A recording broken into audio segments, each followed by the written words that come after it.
சூர்யாவோட acting actually எல்லாத்தையும் கொஞ்சம் ரஃப்பாக இருப்பார்ல, சிரிக்கவே தெரியாத ஒருத்தர் இன்டர்வியூக்கு முன்னாடி ஒரு சீனில் சிரிக்க ட்ரை பண்ணுவார். சிரிக்க ட்ரை பண்ணுவார். அந்த சீன் ரொம்ப நல்லா இருந்துச்சு. அதுக்கப்புறம் அவர் உண்மையிலேயே சிரிச்சார். அவரே அறியாமல் அவர் சிரிப்பார். அவருக்கு சிரிப்பு ஃபஸ்ட் டைம் வரும்.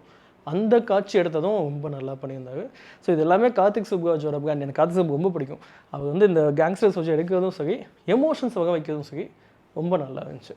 அப்போ சூர்யா பற்றி சொல்லணுன்னா, எனக்கு சூர்யா ஒரு ரஃப் அண்ட் டஃப்பாகவே தானே இருந்தார். இதில் ஒரு சீன் அவங்க என்னென்னா, அப்பானா ஜோஜு ஜார்ஜை கலாய்க்க ஒரு சீன் அவங்க செகண்ட் ஹாஃபில். அதில் உண்மையில் ரொம்ப நல்லா பண்ணியிருப்பாங்க. அந்த ரஃப் அண்ட் டஃப்பை தாண்டி செம்ம ஜாலியாக அவங்க பாடி மூவ்மெண்ட்டு ஒரு சாங் டேடி சாங்கை போட்டு அந்த சீன் பர்ஃபெக்டாக இருக்கும். கார்த்திக் மொத்த படத்தில் அந்த சீன் வந்து ஒரு பிள்ளைக்கு மாதிரி சூப்பராக இருக்கும். அதுக்கும் அந்த ரெட்ரோ சாங்ஸ் எல்லாம் யூஸ் பண்ணியிருக்காங்க. அதில் முக்கியமாக செனோவிட்டா சாங், அதை ரொம்ப சிரிக்க ஆரம்பிச்சதுக்கு அப்புறமேலு அந்த பூஜாவோட இருக்க காட்சிகள், அப்போ அந்த செனோவிட்டா சாங் போடுறாங்க. ஜானி படத்தில் இருக்க சாங். ஸோ ஜானி படத்தில் இருக்க செனோவிட்டா ஐ லவ் யூ அந்த சாங் ரொம்ப நல்லா இருக்குது. இந்த படத்துக்கு ஏற்ற மாதிரியே இருந்துச்சு. இன்னும் 90 சாங்ஸும் இருக்குது, பட் இந்த சாங் சூப்பராக இருக்குது.